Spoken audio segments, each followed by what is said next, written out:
Hello and welcome to the official podcast of Palate Exposure, featuring Ilona Thompson, a podcast for those seeking the ultimate in wine, food, and travel.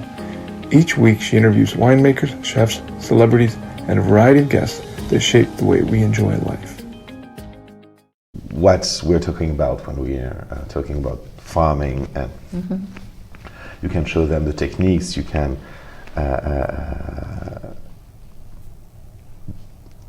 how can I say that? You can show them that it's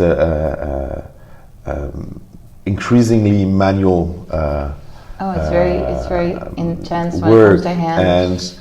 and that's it makes people respect the product a little more.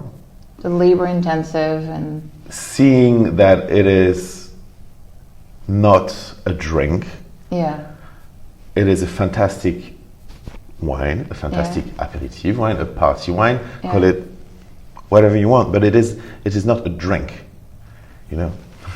Okay. It is something more, and I think that it's it's really crucial to understand the region is have a walk through the vineyard. That's the first thing, and then we talk to them about also what makes champagne, which is time. Can't get around that one. A very special relationship to time. Yeah. Of course, we are not making spirits, or we are not making port wine or sherry. They have a different relationship to time as well, or in cognac, or in Armagnac, or in Calvados. But by showing people what a champagne tastes like in its very, very early stages of aging, and then after 2-3 years, 4, 5, 6, 7, then they get it as well. You don't need to tell them what makes champagne. They get that time plays an incredible role, and patience, and this is part of our committing to take the time so that the people who visit us and the people who buy our wines have the best possible experience. You know, it's so enlightening to hear you talk about how it's not just a drink. So setting aside the consumptive part of it. And I saw that unfold yesterday at your seminar. You know, when people first were poured the wines, there was, a little restrained atmosphere. But as they started tasting your offerings, particularly the library ones, the atmosphere in the room completely changed. And people were so engaged and involved. And that's perhaps that piece that you're describing, that aside from the pleasure of actually consuming a well-made wine, there's that other piece that people experience that you can't necessarily put into words, and you're more than welcome to try. I've never been able to really nail it down, but it's very special. I think the fact that it is a difficult feat to describe wine and the feelings you get when you drink is part of why people drink wine. If you understand something completely, if you get it, if it's obvious or if it's too obvious, it will in time bore you. And part of the reason people drink wine, apart from the social interaction that it sparkles, I think has to do with the mystery. And I think also this is how people choose their favorite wine regions. People tend to be attracted by things they don't understand completely. There's this core of curiosity in us that needs to be fed and nurtured. So when you drink very fruity, sweet, one-dimensional sparkling, it's pleasurable, but it doesn't create the interaction, the debate, the link between people. That's something a little bit more rich, a little bit more head-scratching, a little bit more mysterious will create. You know, that is, again, something I just want to highlight and pause for a moment, because I truly feel this is a teachable moment. for our listeners to kind of ponder. In my business, in the business of journalism, we clearly strive to define, to attach descriptors, to attach scores, to basically build as much framework around the product as we see fit. Consumers, on the other hand, frequently, and I'm sure they say that to you as well, say, I don't have the right language. I'm intimidated because I don't know what to say about it. I like the wine, but I don't know how to describe it. But what you said is that that's not important. It's not important to actually attach the exact verbiage. It's the emotion, it's the connection, it's the intellectual stimulation. Yeah. That's what's seminal. Something that we hear a lot at the winery are sentences along those lines like, this is the wine I like. Yeah. When people have tasted 5, 6, 7 wines. I can't tell you why, but I like this one. They can't tell you why. But this is also the wine they're going to buy. Yeah. They cannot tell you why they will buy this one, but this is the wine they will buy and enjoy. So I think that you have to make peace with the fact that you cannot describe everything. You can put descriptors, like you said, say, okay, we have hints of fresh apple, golden apple, apricots, ripe lemon, green lemon, whatever. It gives you an idea. It helps you build a wine in your mind, and when you will taste it, actually your feeling may be quite different. Yeah. Also because the way we smell and the way we taste is pretty unique to each person. But it's needed because it makes people curious about it. Mm-hmm. Described well-written tasting note. Yeah. Sparkles interest. Yeah. And yeah, we're in an ecosystem. We need each other. Yeah. Without wine, there's no wine to write about, and absolutely. But and most good producer I know may not be the best people to talk about their own wines. Yeah. So. But it's so important because I'm a consumer first and foremost, and I really strive for my listeners to connect to themselves and to feel empowered. And when they see a bottle of champagne on the shelf, to not be intimidated by the fact that it's something important they have to sit up straight. It's really something that's a relational aspect. And what we talked about could have easily been applied to a human relationship. I mean, we don't fall in love because there's a litany of good qualities. The person could be very attractive and very smart, but you're not feeling that chemical connection. And what you describe with respect to wine is very similar. You connect to it. Obviously it has to be well made. Obviously it has to be delicious, or game over. But it's that other undefinable piece that makes you truly get into it and truly get turned on. And that is so individual. And I just want to encourage people to look for that. If wine does that for them, it's worth following. And in every aspect. And if a winery delivers that, don't you think that that's the ultimate in a way?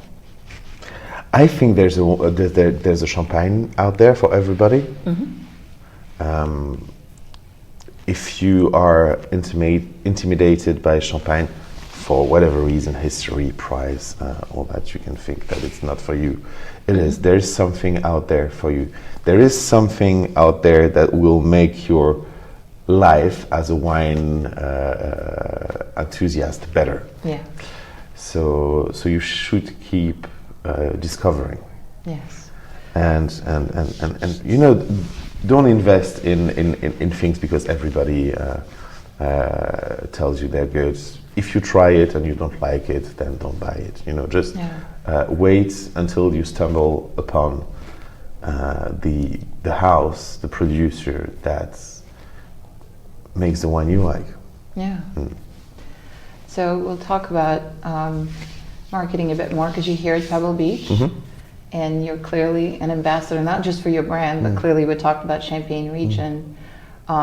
Are these events really helpful to you as a producer, and do you feel it helpful to the consumer to get them to the table, to get them to taste all these things? This is a Disneyland for a wine lover. Yes, they are useful. They're useful for us business-wise. That's a good thing. But they're also useful because we get to talk to the person who drinks the wine, which is not, despite what you might think, doesn't happen every day. Yeah. Unless you have an open winery with a cellar door and you spend time there as a producer, you're not talking to the consumer every day. You're talking to middlemen. Yeah. You're talking to your importers, distributors, and of course, at the core of your relationship with those people, the quality of your wines have to be, how can I say that, vouched for by them. Yeah. So, but Sure. then down the road, you kind of stop talking about it, and you start talking about extremely trivial business decisions that you're going to make, which is also interesting. I'm not saying this is boring, but sometimes a fresh eye on your product is fantastic. So you like consumer feedback, this I love it. one-on-one. I love great. it.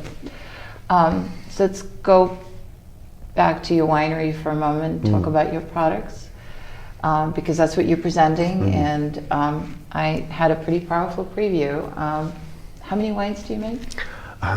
It's a ever-evolving thing. We have a core of 7 wines that are here most of the time and available at more or less every moment. We have a classic vintage, we have a single vineyard vintage, we have Grand Cru blends, non-Grand Cru blends, all of this. But then there are the little things that we fall in love with during harvests or during vinification and say, oh, this is so good. This is so good on its own. It needs to be bottled on its own, and there needs to be a small part of this wine that is on the market. So there's that as well. So depending on the time of year or the year, maybe from 7 to 10 wines. Okay. And you have library, as I discovered, but mostly it's not necessarily available to the consumer, right? It's not a commercial part of it, just something you hold back at the winery? We have a library, but the library has 3 main how can I say that? Purposes. Yeah. First of all, research. Yes. Dig into the winery history to understand the style. We have colleagues, when they arrive at the winery, they need to understand why they're working the way they're working. They need to project something when they're working. So this is very crucial that they are educated to the winery. So this is one of the purposes. The second purpose, of course, is marketing. Of course. As you witnessed yesterday when you came to our panel, it is fantastic to show, for example, as we did in a vertical yesterday, how the wines taste after 10, 15, 20, 25 years. Yes. Because if they taste the way they do today, it is because we have this in mind for the future. So to understand what we're doing today, you have to peek. You have to have a peek at the past, so that you can get into the brand and say, okay, I'm going to buy vintage because apart from just drinking champagne, having a collection of nice vintages is something beautiful. We don't sell it for many reasons that are extremely well known to wine enthusiasts, like bottle variations, things like that. Also, the price would be a little bit steep in my opinion. But the fact is that our work has to stop one day. The wines have to leave us at some point. You know, you don't have children so that they will live with you at home all their life. You're making wine to send it out in the world. So we're not selling our library because we need it, Yeah. and we're not selling it also because this is part of what makes wine beautiful. If you want to enjoy it old, you have to buy it young. So There you go. So buy it and lay it down yourself. exactly. On the practical side, are your wines imported throughout the United States? Can people find No, them? we have an importation in DC at the moment Okay. that we've been working with since almost a decade now. Okay. But we had no importation so far in the US because we had no wine to sell. Good. Europe and Asia absorbed all our production, so we had to increase our production slowly for many years to have some bottles free for prospection. So this year it happens that we have some wine now, a couple of thousand cases that we are looking forward to sell in the US. We're talking with people at the moment. I'll let you know, but for the moment we're still very difficult to find in the US. Okay. It will change. Well, hopefully I'm keeping my fingers and toes crossed because from what I tasted yesterday, I want to experience it again and again. This is so nice. It's really a very special effort, and it shows me just how much heart and soul went into it when I taste your wines, and it's very consistent with what you shared with me this morning because I can see the intent, I can see the art, as well as the integrity that went into those wines. Talking about the future for your brand and for yourself, perhaps, what are you looking forward to? What does it look like to you right now? I think I'm looking to make things a little better every day. Yeah. A little better work in the vineyard, a little better work in the cellar, a little better decoration for the tasting room. No brutal change in the way we make wine is planned. But there's this idea that if you want to achieve something truly cult, and maybe we'll be there sometime, you have to improve yourself all the time. Read, educate yourself, think about your own work. Don't suffer because of your work. Don't view your work and your position as a how can I say that, as a curse, or you know what I mean. Yeah, absolutely. Be joyful, educate yourself, make things a little better every day. Things like that. This is my life today, and this is my plan for the future. I'm going to ask you kind of a fun question. Obviously, this is your life, this is your world, this is where you spend the majority of your time. But if you weren't in the wine making business, what would you do? This is a good question. I struggle to operate outside the wine and food world because I am so passionate about both wine and food that I struggle to imagine myself outside this world. But maybe mechanic or metal work. Okay. Something with your hands. Yeah. I like cars. I've always liked cars. Working in a garage, maybe. Oh, that's restoring, so cool. Restoring. I don't know. Or working with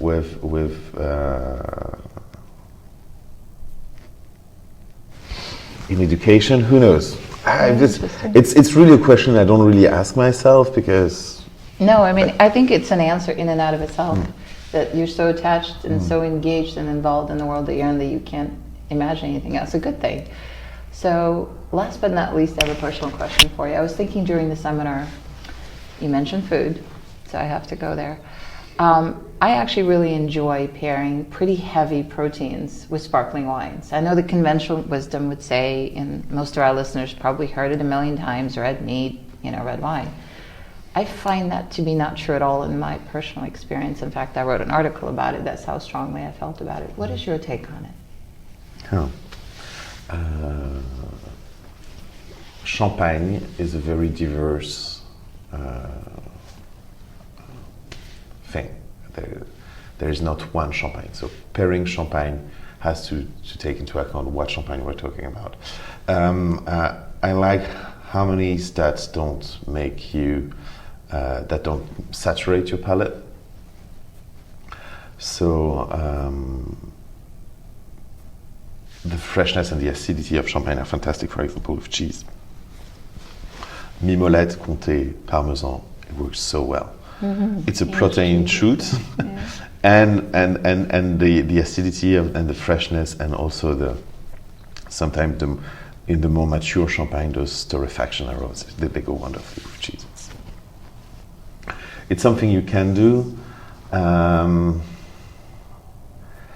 There are a few things that I really, really love with champagne.